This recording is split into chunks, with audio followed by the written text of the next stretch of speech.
Praise the Lord. இயேசுவின் ரத்தம் ஜெயம். தினமும் இயேசு நிகழ்ச்சிக்கு உங்களை கர்த்தராகிய இயேசு கிறிஸ்துவின் நாமத்தில் வரவேற்கிறேன். செய்தியின் தலைப்பு, உங்கள் அப்பா சொத்து உங்களுக்குத்தான். ஆதார வசனம் யாக்கோபு 1:5.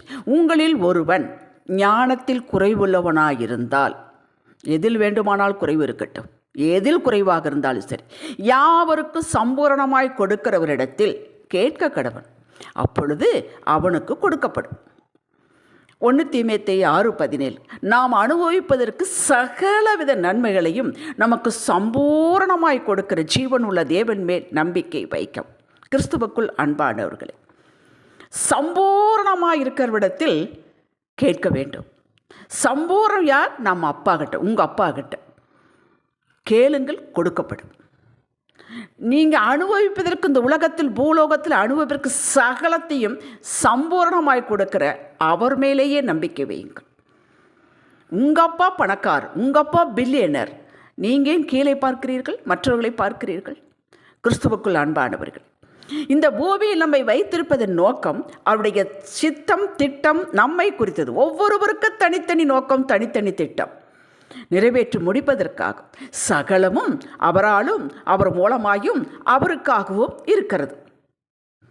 நம்மை பார்த்து சொல்லுகிறார், உங்களை பார்த்து சொல்லுகிறார், நீ எப்போது என்னோடு இருக்கிறாய், என்னுடையது எல்லாம் உன்னுடையதாக இருக்கிறது. லூக்கா 15:31.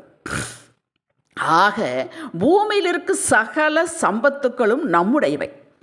அப்பாவுடையது என்றால் அது நம்முடையது. உங்கள் அப்பாவுடைய சொத்து உங்களுக்குத்தான்.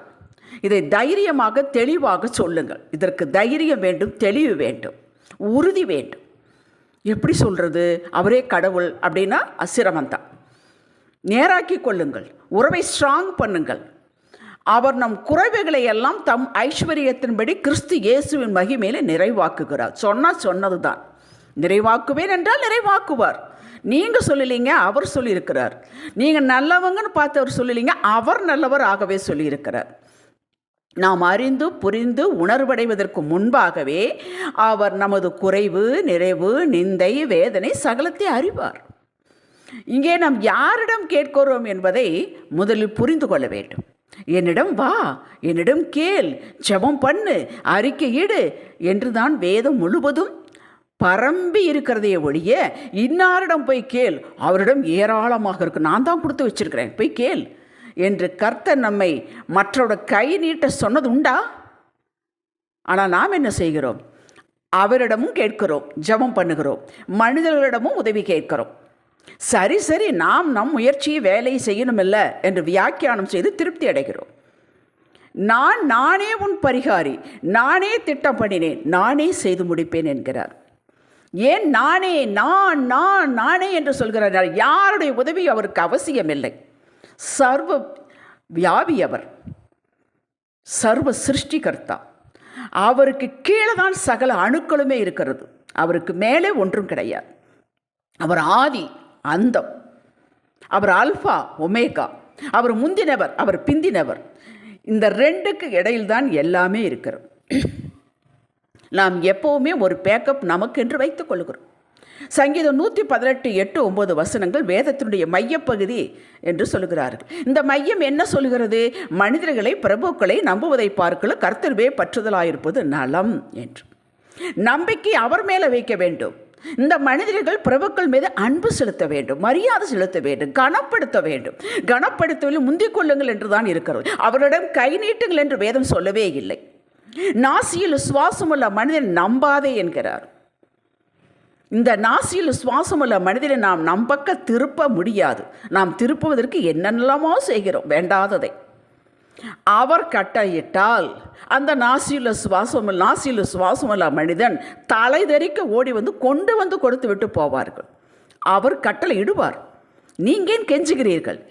நீங்கள் ஏன் தொங்குகிறீர்கள்? இந்த சத்தியத்தை நீங்கள் புரிந்து கொண்டால் கர்த்தரின் சமூகத்தில் காத்திருப்பது உங்களுக்கு ஆனந்தமாக இருக்கும். அவர் செய்வார், யாரை கொண்டும் செய்வார். காகத்தை கொண்டு உங்களுக்கு கொடுப்பார். இதில் நாம் உறுதியாயிருக்க கர்த்தர் கிருபை தருவாராக. பழைய ஏற்பாட்டு காலத்தில் கர்த்தரை எந்த முறையில் தேடினார்கள்? ஆபிரகாமின் தேவன், ஈசாக்கின் தேவன், யாக்கோபின் தேவன், இஸ்ரவேலின் தேவன் என்று. அப்படித்தான் அவர்களுக்கு கொடுக்கப்பட்டது. ஆனால் புதிய ஏற்பாட்டு கிருபையின் காலத்தில் வாழ்கிற நாமோ பரலோகத்தில் இருக்கிற என் பிதாவே, லூக்கா 11:2. அப்பா பிதாவே, ரோமர் 8:15. என்னை முன்குறித்து அழைத்து நீதிமானாக்கி மகிமைப்படுத்தி வருகிறவரே என்றுதான் அழைக்கிறோம். நடுவில் எந்த ஏஜென்ட்டும் கிடையாது. உங்கள் பிதா, உங்கள் அப்பா. உங்கள் மகனும் அதைத்தான் சொல்ல வேண்டும், உங்கள் மகளும் அதைத்தான் சொல்ல வேண்டும், உங்கள் மனைவி அதைத்தான் சொல்ல வேண்டும், உங்கள் கணவனும் அதைத்தான் சொல்ல வேண்டும். பரலோகத்தில் இருக்கிற என் பிதாவே. இப்படி அழைக்கும் சிலாக்கியம் பெற்றிருக்கிறோம். இது உரிமை பெற்றிருக்கிறோம். இந்த உரிமை சாதாரணமாக நாம் சம்பாதித்ததல்ல, அவரே சம்பாதித்து நமக்கு கொடுத்து, இலவசமாக கொடுத்து இந்த உறவுக்குள் சேர்த்து கொண்டார். இந்த உறவை மகிமைப்படுத்துங்கள் முதலில். இது உறவின் மேன்மை, உறவின் உரிமை. சகலத்திற்கு உரிமை கொண்டாடும் நாமம். அந்த நாமம் நாம் உரிமை கொண்டாடும் நாமம்.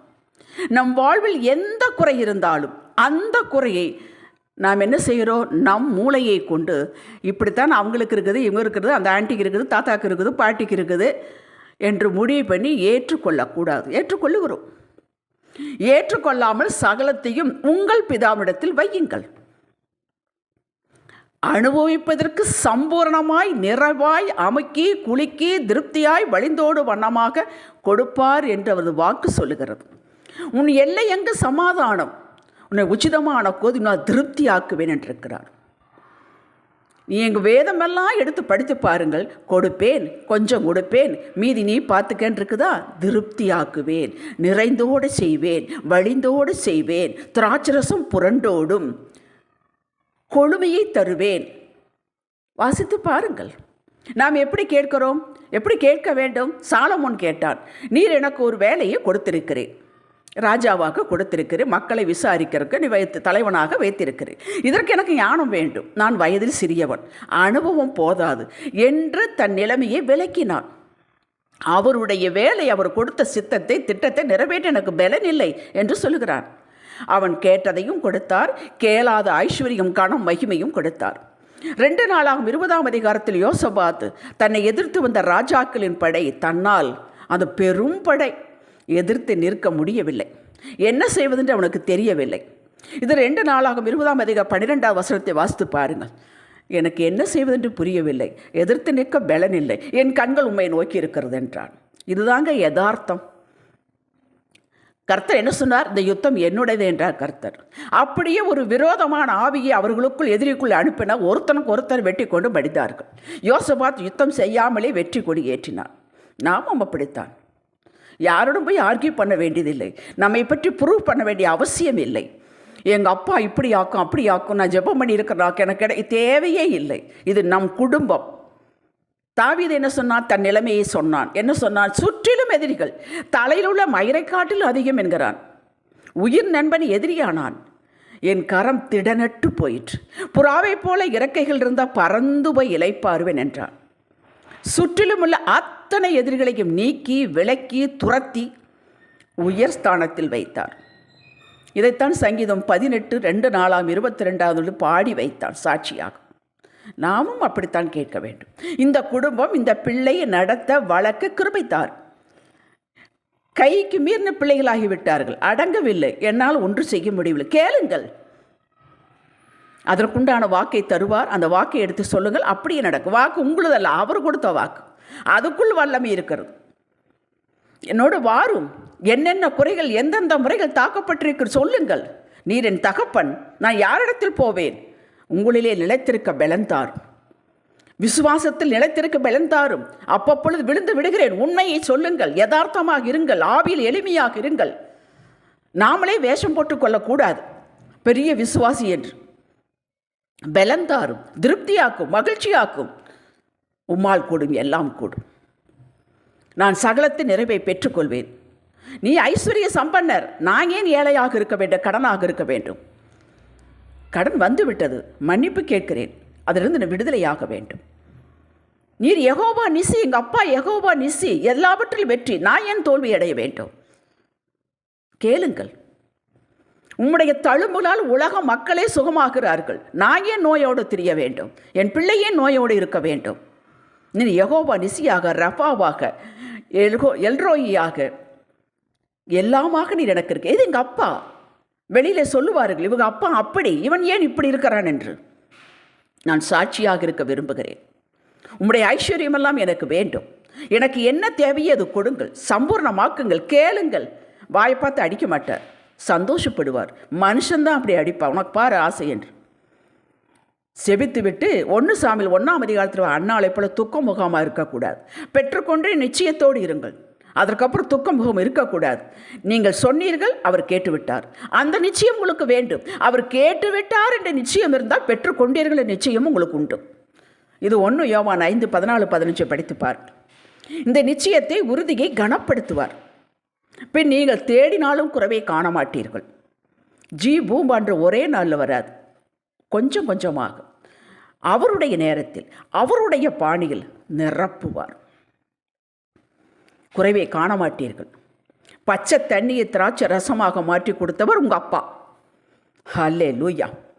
வானத்திலிருந்து ஆகாரத்தை கொடுத்தவர் உங்கள் அப்பா. கடல் எதிர்த்து நின்றது, ரோடு போட்டவர் உங்கள் அப்பா. எரிகோ கோட்டை தடையாக நின்றது, விடமாட்டேன் என்று ஒரே ஒரு வழிதான் கேட்டார்கள். வழி எல்லாமே வழி போ என்று அத்தனையும் இடிந்து விளை செய்தால் அது உங்கள் அப்பா. கர்த்தரில் குறைவு உண்டானால் உங்களிடத்தில் குறைவு காணலாம். அவர் நிறைவாய், பூரணமாய், சம்பூர்ணமாய், ஐஸ்வர்ய சம்பனராய் இருக்கிறார். அவருடைய குறைவு என்பதே கிடையாது. அப்படி என்றால் உங்களிடம் இருக்காது. நீங்கள் நிறைவாக உள்ளவர். இந்த குறைவு அல்ல உங்களுடையது, இது உங்களுடையது அல்ல. தன் பிள்ளையாகி உங்களை குறைவோடு கண்ணீரோடு இருப்பதை காண மாட்டார். நீங்கள் பார்ப்பீர்களா? நீங்கள் பென்ஸு காரில் போய்கொண்டு உங்கள் பையன் சைக்கிளில் போனால் பார்ப்பீங்களா? பார்க்க மாட்டீர்கள் அல்லவா? நாமே இப்படி என்றால் உண்மையுள்ள தகப்பன் எப்படி இருக்க மாட்டார்? அவர் சகித்து கொள்ள மாட்டார். உங்கள் குறைவுகளை சகித்து கொள்ள மாட்டார், ஏற்றுக்கொள்ள மாட்டார். நிறைவு செய்து நீங்கள் பூரிக்கும் வரை ஓய மாட்டார். இது சத்தியமுங்க. நீங்கள் பாக்கியவான்கள். ஜெபிக்கலாம். தகப்பனே, உங்களது நிறைவிலே எங்கள் குறைவுகளெல்லாம் நிறைவாகும். உமது கஜானாவை காலி செய்ய யாராலும் முடியாது. என் பாத்திரம் களஞ்சியம் நிரம்பி வழிகிறது என்று சீக்கிரத்தில் சொல்லி துதிக்கும் நேரம் ஆரம்பித்து விட்டது, சமீபித்து விட்டது. நன்றி அப்பா, இயேசுவின் நாமத்தில் பிதாவே. இன்றைய சிந்தனைக்கு, இன்றே என் குறைவுகள் நிறைவாகும், பலவீனம் நீங்கி நான் பலவானாய் மாறுவேன். ஆமேன். ஹல்லேலூயா.